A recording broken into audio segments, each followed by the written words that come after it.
Good morning. We'll have remarks by the Secretary General and the Prime Minister, and then we'll have time for just a couple of questions. Secretary General. Prime Minister, dear Boris, welcome back to NATO headquarters. It's always a pleasure to have you here, and many thanks also to the United Kingdom for being a strong and staunch ally, which really contributes to our collective defense in many different ways. We have just addressed Russia's military build-up in and around Ukraine. Russia has already amassed well over 100,000 combat-ready troops with heavy equipment, missiles and key enablers such as command and control and medical units. And we are closely monitoring Russia's deployment in Belarus, which is the biggest since the end of the Cold War. This is a dangerous moment for European security. The number of Russian forces is going up. The warning time for a possible attack is going down. NATO is not a threat to Russia, but we must be prepared for the worst, while remaining strongly committed to finding a political solution. The UK is playing a leading role, delivering both militarily and diplomatically. I welcome your offer of more troops, ships and planes to NATO. And the additional troops that you are deploying to Poland showed Allied solidarity in action. The UK leads NATO's battle group in Estonia. You contribute to NATO's air policing, and the aircraft carrier HMS Prince of Wales leads NATO's Maritime High Readiness Force. All of this sends a clear message that we will defend and protect all allies. We also have active diplomacy right across the alliance, with NATO leaders working to get Russia to de-escalate. I welcome your support to Ukraine, as well as your recent contact with President Putin and the visit of Foreign Secretary Truss to Moscow today. This morning, I have sent a letter to Foreign Minister Lavrov, reiterating my invitation to Russia to continue our dialogue in a series of meetings in the NATO-Russia Council to find a diplomatic way forward. We are prepared to listen to Russia's concerns and ready to discuss ways to uphold and strengthen the fundamental principles of European security that we all have signed up to. We have proposed mutual briefings on exercises and nuclear policies, ways to increase transparency and reduce risks in military activities, reduce space and cyber threats, and a serious conversation on arms control, including nuclear weapons and ground-based intermediate and shorter-range missiles. These areas represent an agenda for meaningful dialogue. But NATO will not compromise on core principles: the right of each nation to choose its own path, and NATO's ability to protect and defend all allies. Next week, NATO defense ministers will assess options for further strengthening allied security. This includes the possibility of additional battle groups in the southeastern part of our alliance. Renewed Russian aggression will lead to more NATO presence, not less. So, Prime Minister, thank you again for the United Kingdom's strong commitment to our transatlantic alliance and for your strong personal commitment to NATO. So once again, welcome. Jens, thank you very much for welcoming us today to NATO, and great to see you again as ever. When NATO was founded more than 75 years ago, its members made a commitment to collective security that was unlike anything in previous history.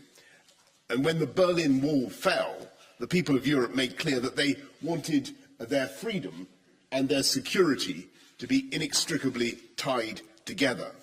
And that's why NATO agreed that any country should be free to pursue the security alliances that that country chose.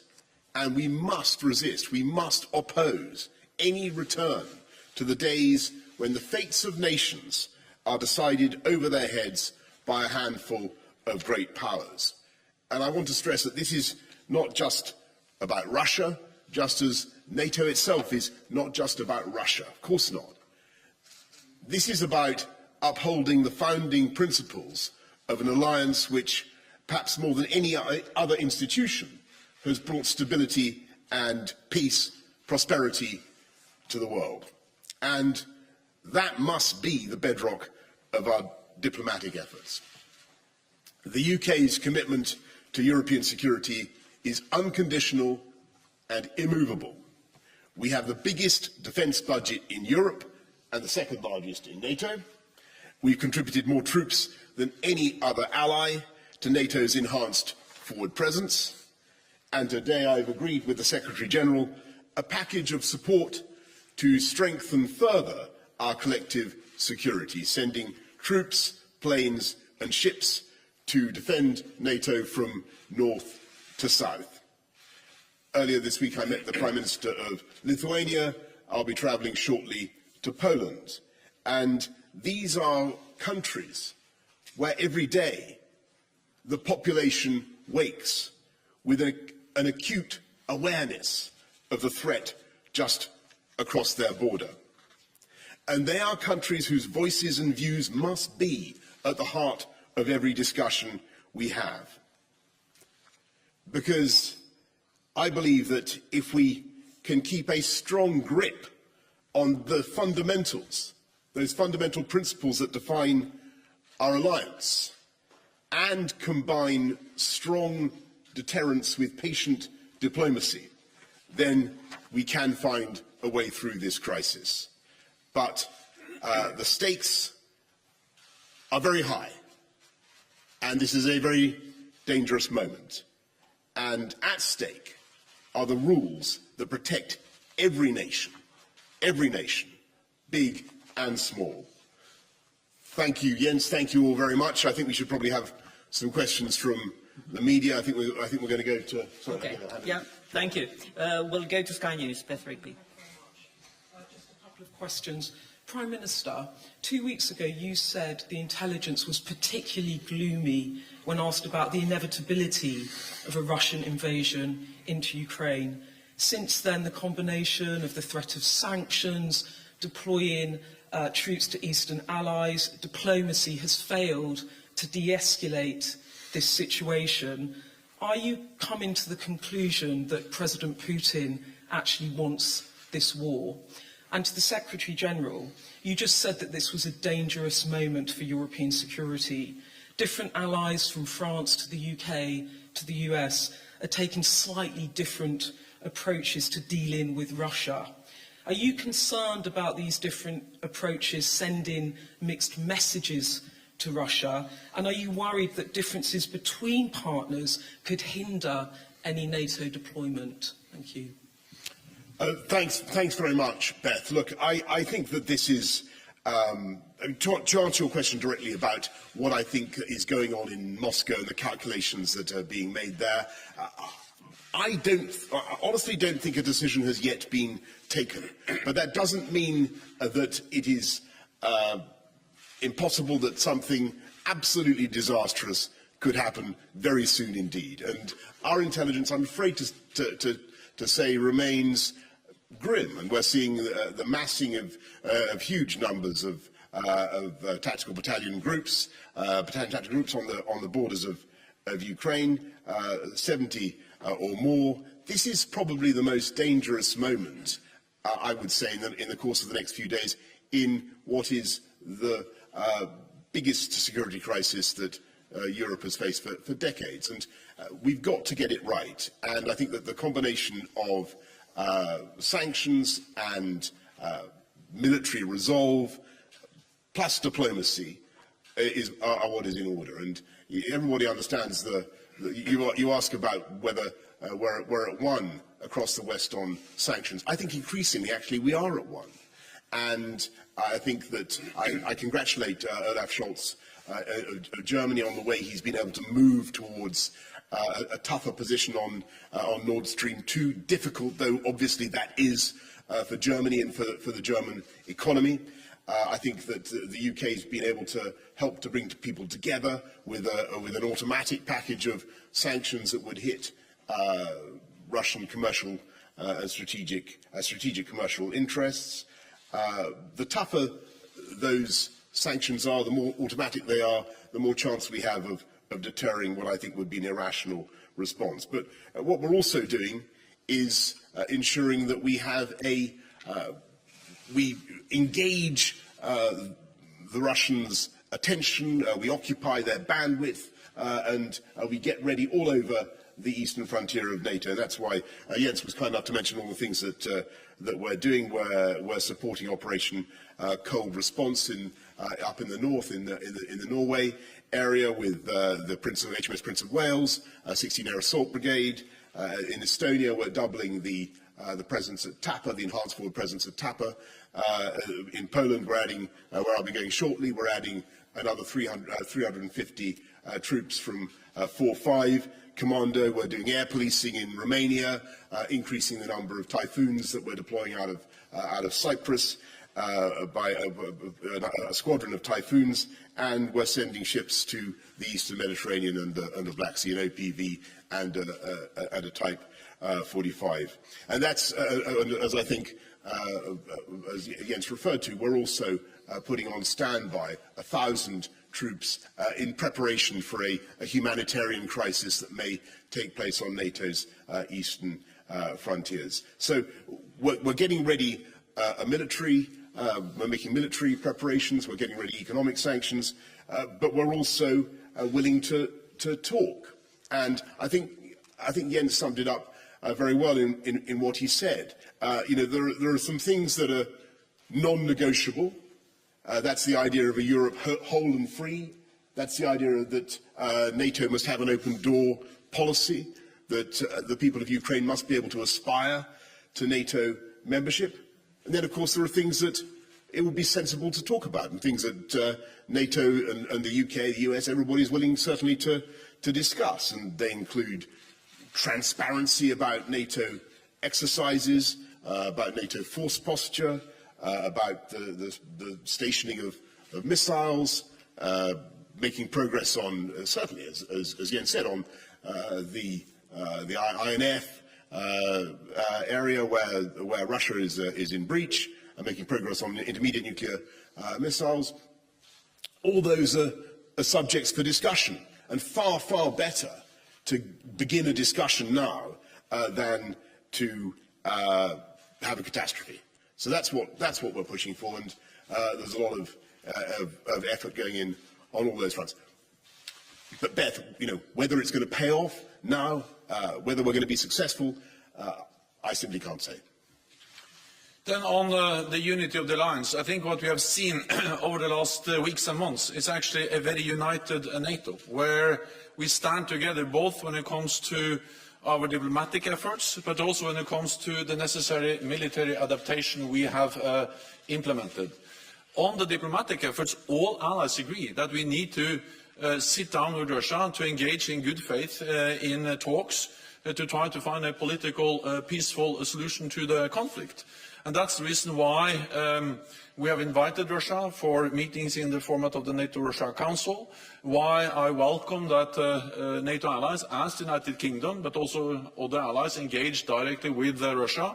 Secretary Truss is in Moscow today, and other allies have reached out because we need a broad approach when it comes to our diplomatic efforts with Russia. But this is based on a unified message, which all NATO allies has agreed. We agreed a comprehensive document, which we sent over to Russia as our common response, as our united response to the legally binding treaties that Russia proposed for us some weeks ago. And this is the agreed basis. This is the agreed message, exactly as Boris said. We list areas where we're ready to sit and discuss on arms control, missiles, nuclear, many other issues. The point is that it has to be verifiable and balanced.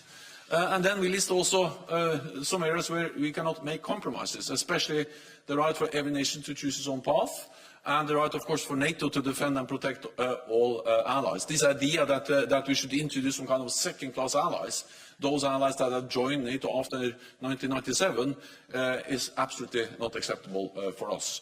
But verifiable, balanced arms control, that's something we absolutely are in favour of and ready to engage in with Russia. Let me just briefly also add that the military adaptation sends a clear signal that Russia has a choice. They can either choose a diplomatic solution, and we are ready to sit down, but if they choose confrontation, they will pay a high price. There will be economic sanctions. There will be increased NATO military presence in the eastern part of the alliance. UK is really an important part of that. Already announced new deployments on top of what UK has already deployed in the eastern part of the alliance. And of course, the Ukrainian army, defense force, is much stronger now than they were in 2014 because they are better equipped, better trained, better command, and I welcome that United Kingdom and other allies provide support to the Ukrainian defense forces so they can defend themselves. This is a right for every nation to defend themselves for self-defense, and it's good that NATO allies like the United Kingdom help Ukraine to uphold that right. We'll go to Laura Kunsberg from BBC. Thank you very much. Prime Minister, how much further are you prepared to commit the UK on top of what's already happening? Would you, for example, in the case of an invasion, give UK military support to some kind of insurgency? And if you're found to have broken the law, would you resign? And can I ask you to address this directly on behalf of people at home? It's not a hypothetical question. I understand. There is a police investigation. And Secretary General, Russia is massing, as you said, more than 100,000 troops. Allies are, like the UK, committing 1,000 here and 1,000 there. But is the scale of NATO's attempt to protect Ukraine anything like a match for what Russia may be planning? Yeah. So first of all, I mean, on your point about what's going on at home, Laura, that process must be completed, and I'm looking forward to it being completed, and that's the time to say more on that. But on your question about what we can do to support Ukraine further, everybody knows that the UK has been, forward-leaning, out in front in offering support to the Ukrainian military, and Jens is right in what he says. That the Ukrainian army is now very large, probably 200,000, probably 150,000 reservists, and it's my judgment, I think it's certainly the judgment of NATO, that they will fight and they will resist very, very strongly. And they've been helped in their preparations for something as catastrophic as this, with a lot of training from the UK. Operation Orbital, as you know, has been going on since 2014. We trained 22,000 Ukrainian soldiers. We're now, in the last 2 or 3 months, we've sent some anti-tank weaponry, the NLAWs, as you know, 2,000 of them. We will consider what more we could conceivably offer, but I have to tell you that the Ukrainians are well prepared. There are things that we've offered that they, in fact, don't seem to need, because they think that they have them in enough numbers already. So it's possible. I don't want to rule this out, but at the moment we think that the package is the right one. But I just want to stress that it would be an absolute disaster if it were to come to that, and if there were to be serious bloodshed on Ukrainian soil.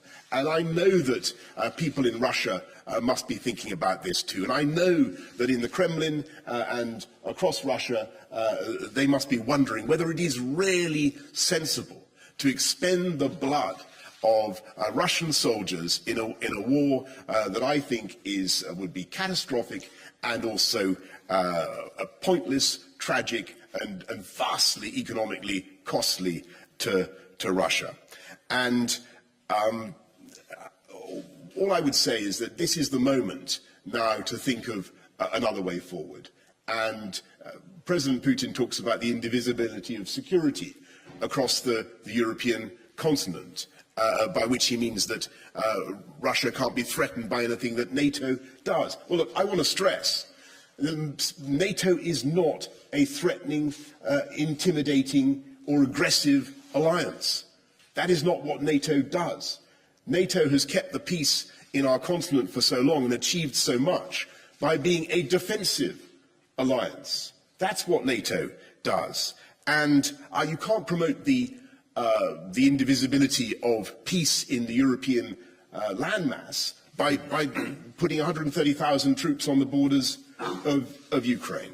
So I think there's an opportunity to talk on all the subjects that Jens just described. I think it's a very good opportunity for us to put our heads together and try to find ways of reassuring Russia without compromising those fundamental principles of NATO's open door policy. I think there is a way through, but it must also be accompanied by a de-escalation from Russia and a withdrawal of the threats that we're currently seeing. So I think it's time to de-escalate and to talk.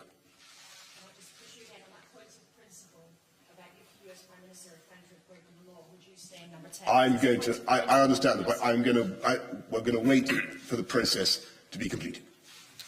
NATO is a defensive alliance, and our purpose is to preserve peace, to prevent conflict, and we do that by standing together, stating clearly, as it is enshrined in our founding treaty, that an attack on one ally will trigger the response from the whole alliance, one for all for one.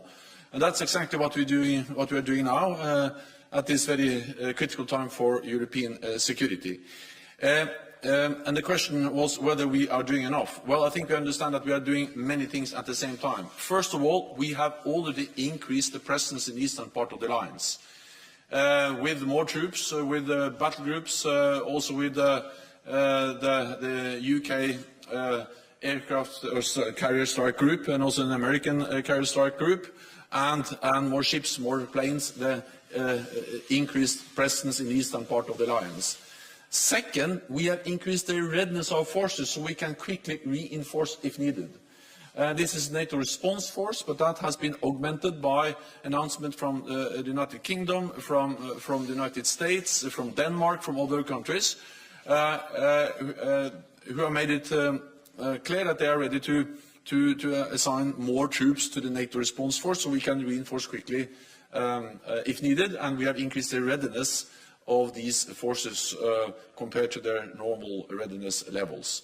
And thirdly, we are also now looking into whether we should have a more long-term change in our posture in the eastern part of the alliance. Today we have battle groups in the Baltic countries and Poland. The UK is leading the battle group in Estonia, but also increasing its presence in Poland. But we are now also considering to have similar battle groups, for instance, in the Black Sea region in Romania. So partly all of the increased presence, partly increased readiness so we can quickly reinforce, and also now looking into more long-term changes in our posture in the eastern part of the alliance. Thank you very much. Good. This concludes this press conference. Thank you. Thank you. Thank you. Thank you. Then, Boris, we can do the last fist bump.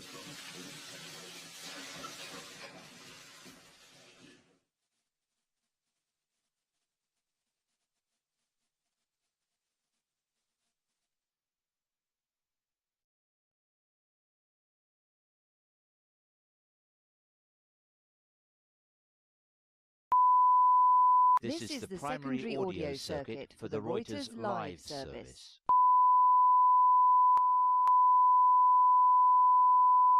This is the primary audio circuit for the Reuters live service.